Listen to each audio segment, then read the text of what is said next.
Good morning, boys and girls. I hope everyone is doing well. Thank you for those of you that have been doing the assignments. I've been marking them in School Tool as part of your music grade. So please be sure to do them. They're really simple, nothing too crazy or difficult. And I just want to make sure that we're continuing a little bit of music education because a lot of you I know are interested in doing band in the next year. Third graders, you're going to be doing recorder next year. So this is the stuff about the staff is going to be important for us. So I do want to continue today with the staff, and I'm going to talk kind of about the grand staff. So some of this is review, but then it's going to add a little bit of information. Everything you get from this video is going to help you answer the questions in Google Forms afterward. So please pay attention closely, and of course you can go back and listen if you forget anything. So this is the 5 lines and 4 spaces. The staff, as you can read down here, is the foundation upon which notes are drawn. The modern staff comprises 5 lines and 4 spaces, as we already know. Every line or space on the staff represents a white key on the keyboard. So if you have a piano or a keyboard at home or you've seen one, this is what the staff, the piano players have to look at in order to know what keys to press when they play the piano. Clefs assign individual notes to certain lines or spaces. Okay, we already know right here there's the treble clef, and this one here, we're going to find out in just a moment, is the bass clef.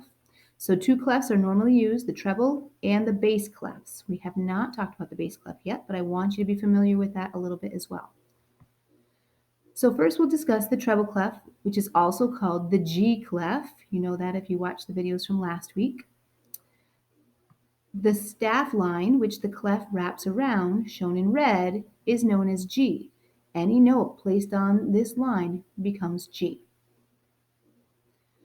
The note on the space above G is A. Remember, there is not an H note. Then the note on the line above that is B. My 4th graders should know all these from recorder. And this process continues. But what happens when we run out of room at the top of the staff or the bottom of the staff? What happens now? Well, ledger lines will solve our dilemma.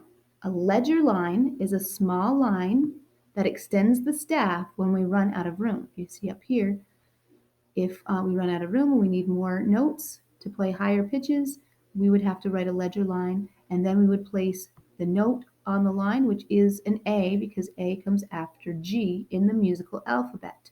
So remember, our musical alphabet consists of A, B, C, D, E, F, G, but it can be in any order, forward or backward.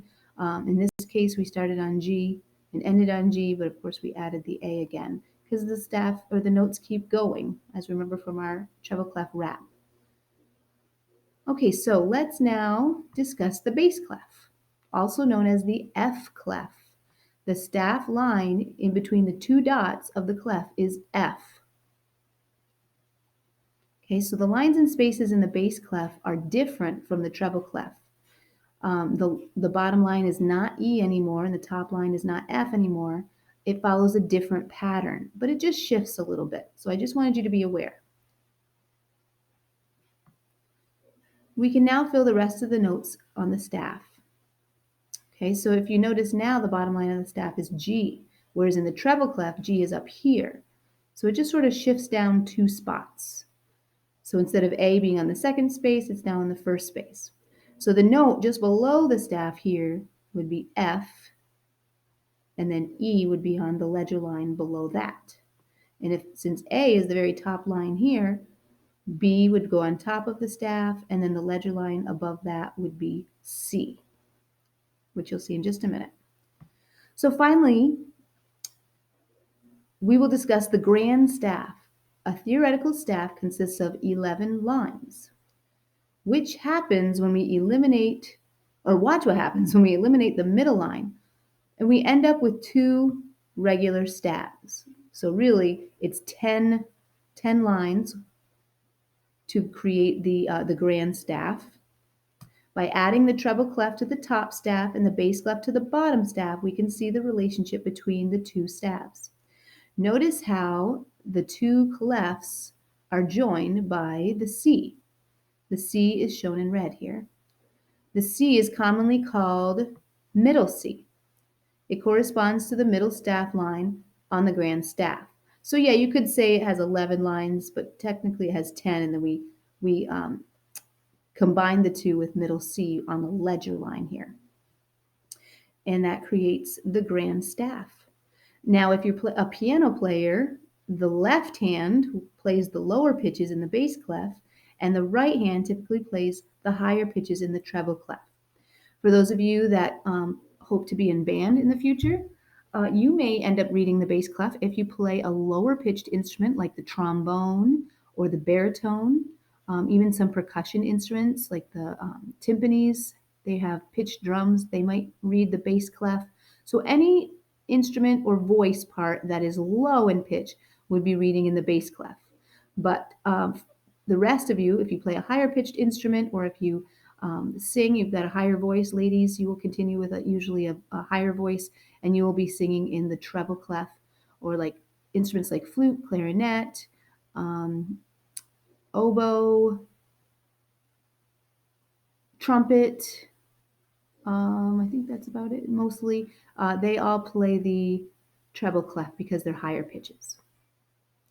All right, I hope that you listen carefully because now I'd like you to go into the Google Forms in your assignments in your Google Classroom and complete the questions based on what you just learned about the grand staff. I hope everyone is doing well. I miss you. I'm also going to try to share the treble clef song again. Some of you were not able to hear it last week because it is a YouTube video, so I'm going to figure out a way to maybe make that available to you for those of you that had it blocked. Because it is a fun song, the treble song, and it does help us remember the lines and spaces of the treble clef staff. So I will try to work on that as well. So I hope you have a wonderful week. And if you have any questions about the assignment, please just shoot me an email and I will try to help you with it. Have a wonderful day. Bye bye.